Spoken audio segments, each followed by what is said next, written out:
Montana Territory. 1883, the wind carried the scent of river mud and pine needles as Barrett Steele drew his horse to a stop atop the bluff.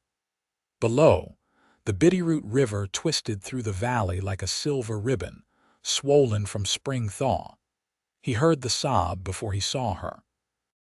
The girl was crumpled at the river's edge, her dress soaked up to her knees, sleeves torn, hair dark with water and tangled across her face. She wrapped her arms tight around herself, shaking like she had been dropped from the sky. Barrett slid down from his saddle. "Miss," he called gently, keeping his voice low, his bootsteps careful in the wet grass. "You hurt?" Her head jerked up. Big brown eyes locked onto him, wild and terrified. "I ain't here to harm you," he said, hands raised. "Name's Barrett Steele. I was riding through, saw you from the bluff." She didn't speak. Her lips trembled like she wanted to, but couldn't get the words out. Her whole body was shivering. Barrett crouched, close enough to offer help but not crowd her. "You got a name?" She nodded slowly, lips barely moving. "Keziah," she whispered. "Keziah Granger." "All right, Keziah, you alone out here?" She looked past him at the trees like she was still listening for something or someone. Then she shook her head. I ran." Barrett's jaw tensed. "You in trouble?" She gave a tiny nod. He looked her over, no visible blood, but her skin was too pale, hands scraped up, and she was soaked clean through. "You cannot stay out here. You'll freeze come sundown." "I do not know where to go," she said, voice cracking. "I do not have anyone." Barrett didn't ask more, not yet. He pulled off his duster and stepped forward, slow enough to let her react. "Here, put this around you." She hesitated, then reached out with shaking fingers. The coat swallowed her small frame. She blinked up at him, tears brimming. He held out his hand. "Hold on to me, Keziah. I'll carry you where you belong." Her lip quivered. Then, like something inside her gave out, she reached for him, soft, uncertain fingers wrapping around his wrist. Barrett lifted her gently, arms solid beneath her knees and back. She didn't weigh more than a sack of oats. She clung to his shirt front, burying her face there like she needed to disappear into it. He carried her to his horse, saddled her up in front of him, and tugged the reins. "I got a place a few miles west. Cabin small but warm and dry. You can rest, figure things out." She didn't speak again, just nodded against his chest.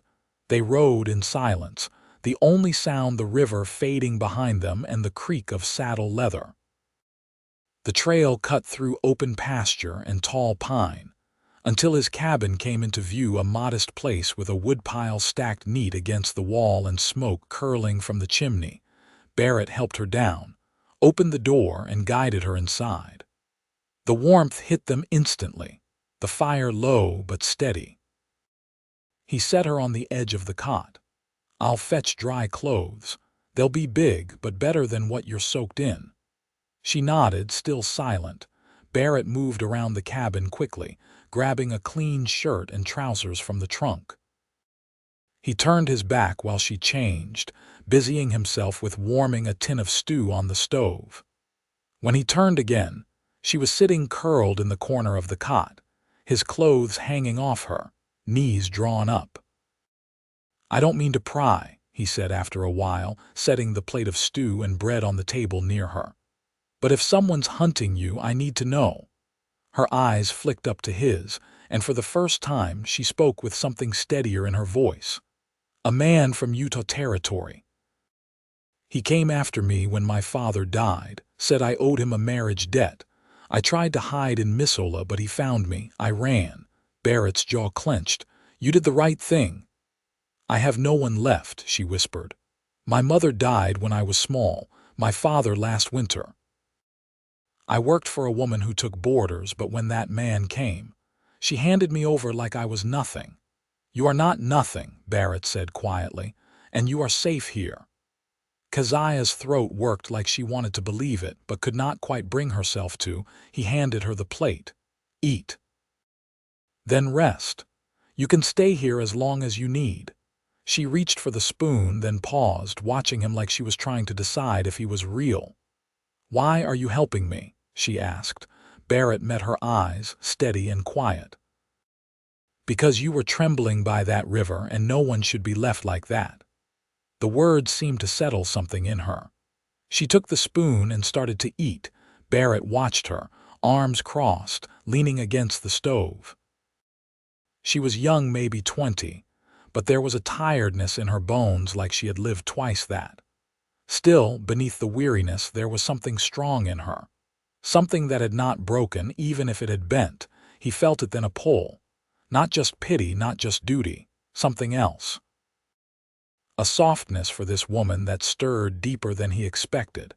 And when she finished eating and looked up at him, eyes no longer wild but cautious, maybe even a little curious, he knew something had changed in both of them. Keziah set the spoon down. "Thank you, Barrett." His name sounded right on her lips. He nodded once. "You get some sleep. I'll keep watch." She lay back on the cot, his coat still wrapped around her. Within minutes, her breathing slowed into something even. Barrett sat at the table, revolver laid beside him, eyes on the window. He was not sure what tomorrow would bring, but one thing he knew for certain: he had found something today by that river. Or maybe someone, and he was not going to let her go.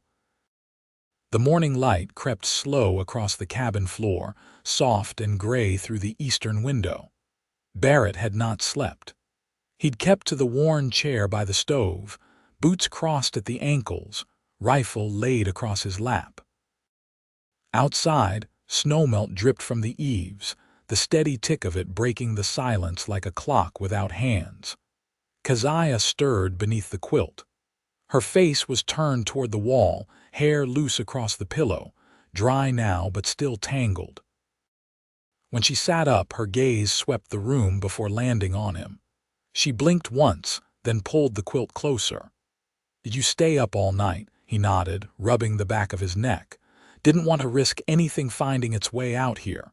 She didn't respond at first, only looked down at her hands. Her fingers traced the edge of the quilt.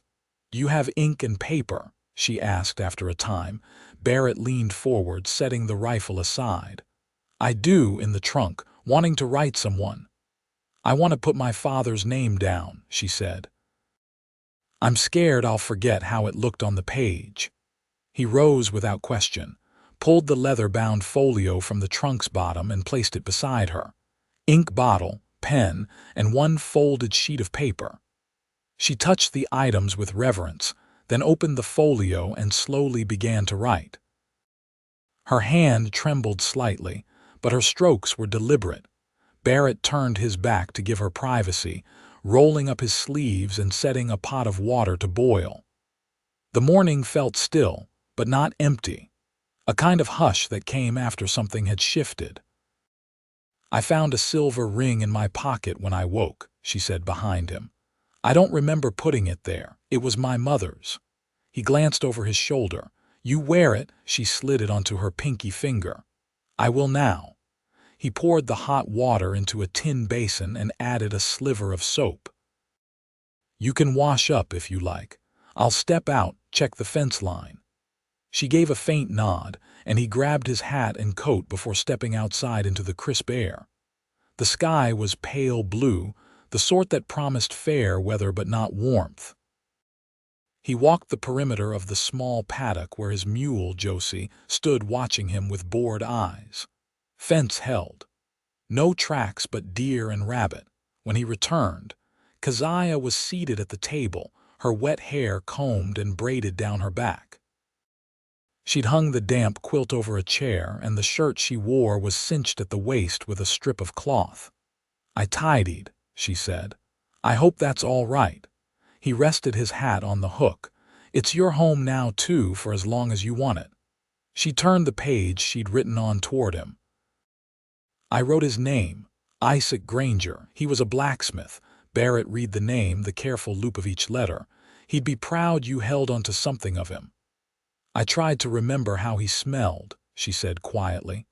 "Coal smoke and pine tar. His hands were always cracked."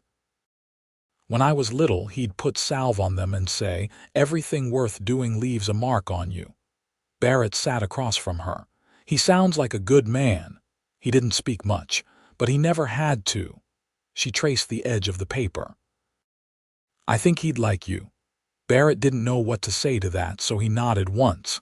He watched her hands as she folded the paper and tucked it into the folio. They were small but not delicate. There was a steadiness to her now, subtle but present. "I should earn my keep," she said. "Can I help with something?" He motioned toward the crates along the wall. "There's seed to sort for planting. You don't have to, but if you're looking to keep busy." She rose and moved to the crates without hesitation. He watched her kneel and lift the lid, sifting through burlap sacks until she found the corn and beans. "I've always liked planting," she said as she worked. "The way it promises something." Barrett leaned against the doorframe, arms folded. "Most folks call it work." She glanced over her shoulder. "I call it hope." He smiled at that, a rare expression that softened the lines around his mouth. They worked in companionable quiet for a spell. Outside, a hawk cried once overhead, and the sun began to warm the cabin walls. When the sorting was done, she dusted her hands and looked up at him. "Do you think he'll come looking?" Barrett's eyes met hers. "If he does, he won't find you alone." She studied him for a long moment, then nodded. "I believe you." Those words settled something between them, not trust, not yet, but the beginning of it. The kind that grows not from grand gestures, but steady ones. Barrett stepped aside so she could pass through the door. "Come on. I'll show you the ridge where the wildflowers come in. Might be early yet, but they'll be stirring." She followed him out, her boots crunching lightly over the thawing earth. The morning had stretched open, and with it, so had something between them. It was not spoken. It didn't need to be. By the second week, the rhythm between them had settled into something unspoken but sure. Keziah rose early with the light, gathering kindling or carrying water from the stream that ran behind the cabin.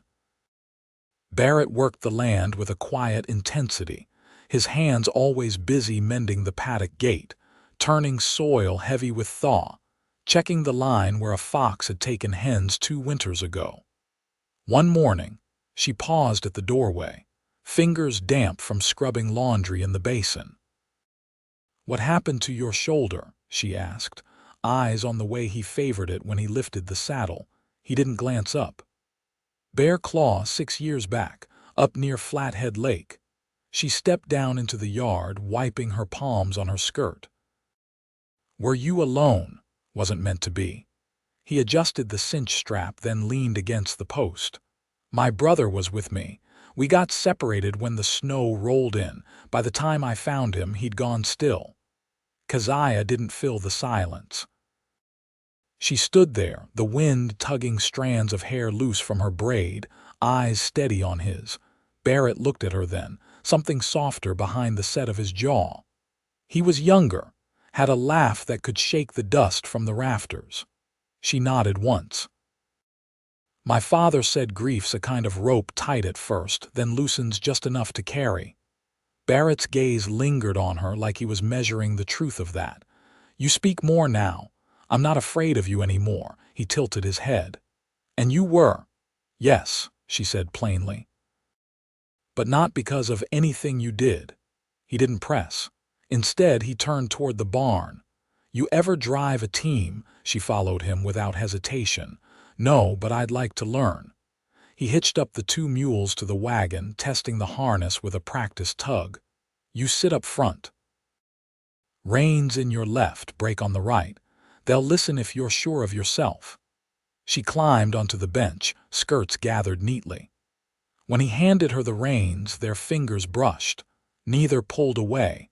They rode out toward the southern edge of the property where the soil ran richer. The mules plodded steady, hooves muffled in the soft earth. Keziah kept her back straight, eyes ahead. "You've got steady hands," Barrett said after a while. "I used to string beads for trade. Had to be careful or they'd scatter." He watched her as they crested the rise. Why'd you come north instead of west? The man chasing me. He said he had friends in Oregon. I figured the less traveled the road, the better chance I had. Then, quieter, I didn't expect kindness on it. He didn't answer, just reached past her to tug the brake as they came to a stop by the field. The wagon creaked into stillness. She looked out over the land.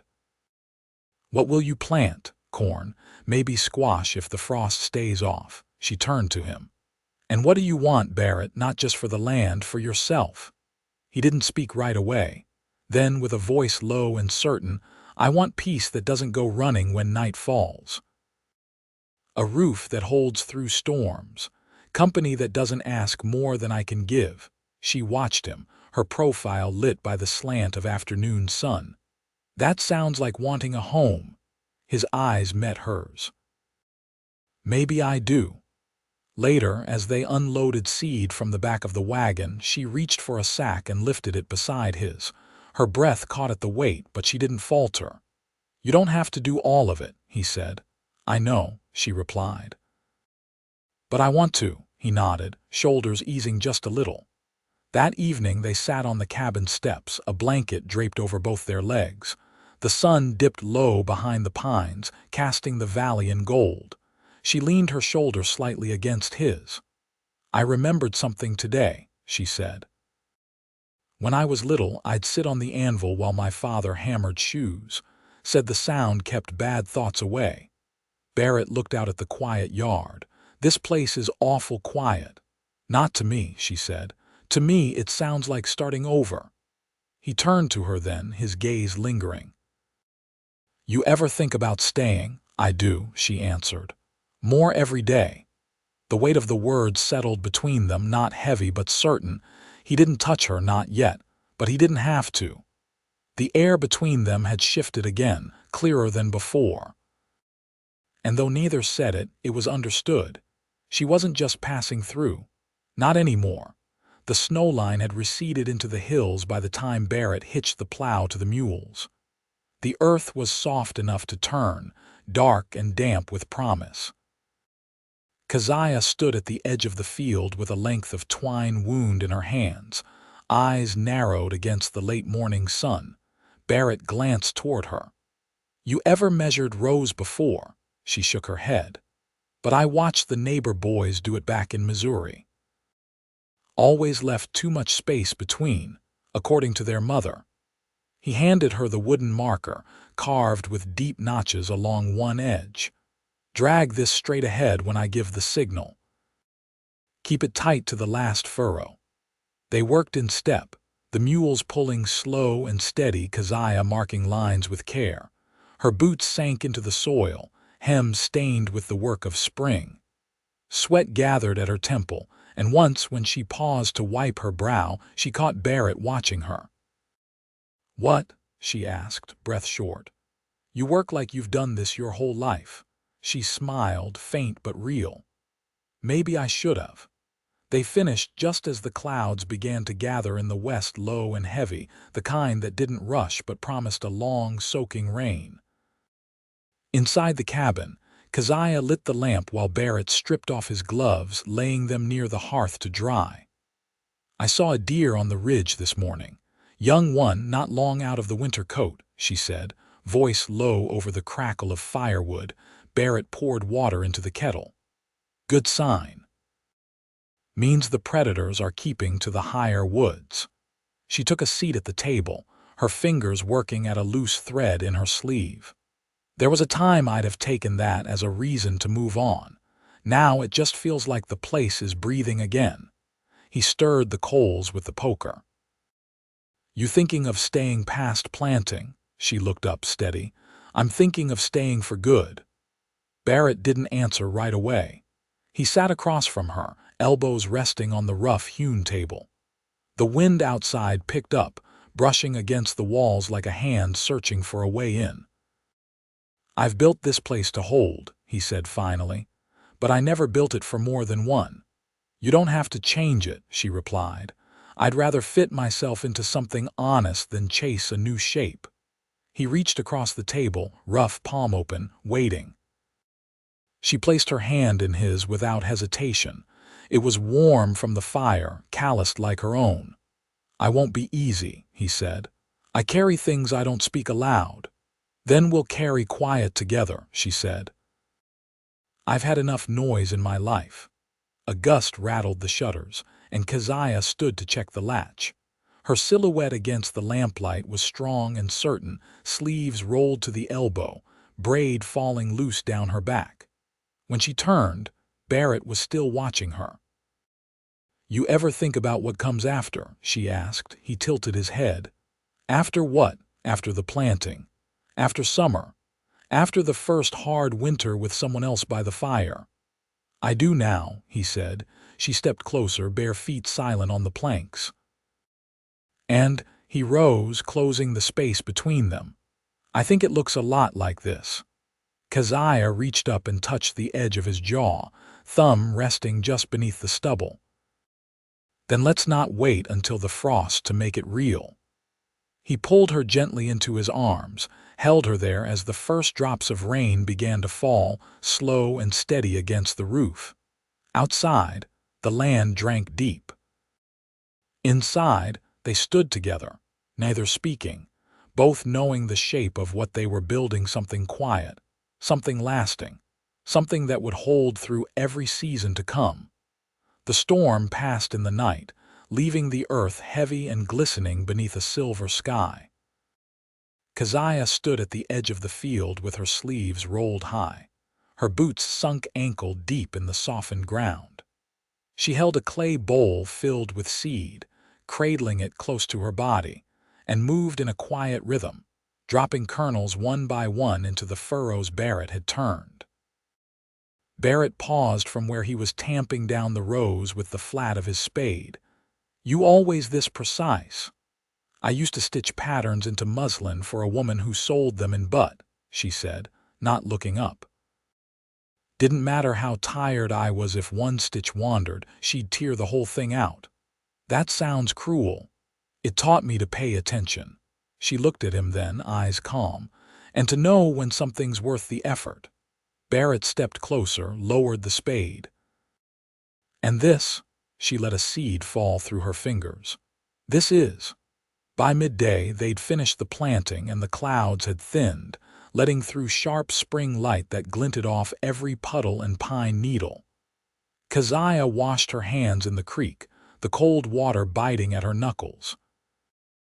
When she stood, Barrett was waiting nearby, a parcel wrapped in oilcloth tucked beneath his arm.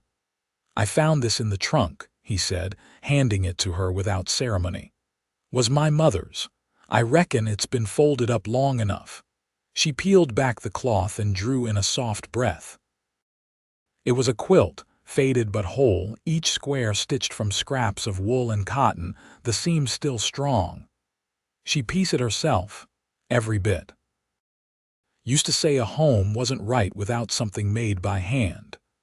Keziah brushed her thumb along one of the darker patches, where navy stripes met a square of worn calico. "Then it belongs here." Barrett nodded. "That's what I figured." That evening they laid the quilt across the bed frame he'd built the winter before, the wood still pale and smooth from the hand plane. Keziah traced the edge, then turned toward him. "You ever think about marrying again?" she asked, voice low. He sat on the stool near the hearth, elbows resting on his knees. "I did once, years back, but it never made it past the talking." "What stopped it?" She wanted a town life. "I only knew how to make a life out here." He looked up. "You, I was promised once. A neighbor's son." He got fever before it came to anything. Barrett stood and crossed to her, one hand resting against the frame of the bed. "You mean to stay here with me, share this place, do this life?" "Yes," she said, "but I don't want to stay half-named." He reached for her hand, held it between both of his. "Then let's fix that." They married 2 days later beneath the cottonwoods that lined the creek. He'd carved a ring from a strip of pine, sanded smooth, and bound with a strand of her thread blue, like the square in the quilt. The preacher from Stevensville came on horseback and stayed long enough to bless the land and give Barrett a firm handshake. Keziah wore a dress she'd mended herself, her hair braided and pinned with a small dried sprig of wild lavender she'd found near the ridge. Barrett wore his cleanest shirt and the old vest that had belonged to his father. After the vows were spoken, they shared bread and coffee on the porch, the preacher already riding off into the westward light. Keziah leaned against Barrett's shoulder, her hand tucked beneath his vest, warm against his chest. "You think it'll be enough?" she asked. He kissed her hair, the curve of her temple. "It already is." Seasons turned. By midsummer, the corn stood shoulder-high, tassels waving soft in the wind. Keziah kept a small garden near the porch: onions, beans, a single row of sunflowers that leaned toward the window each morning. Barrett added a second room to the cabin with lumber hauled from the mill, and they filled it with a hand-carved cradle and shelves for the books Keziah had begun collecting from traders. When the baby came, early but strong, Barrett held her in his arms beneath the same cottonwoods where they'd wed. She had Keziah's eyes and a quiet way of blinking up at the world like she already belonged to it. They named her Ruth.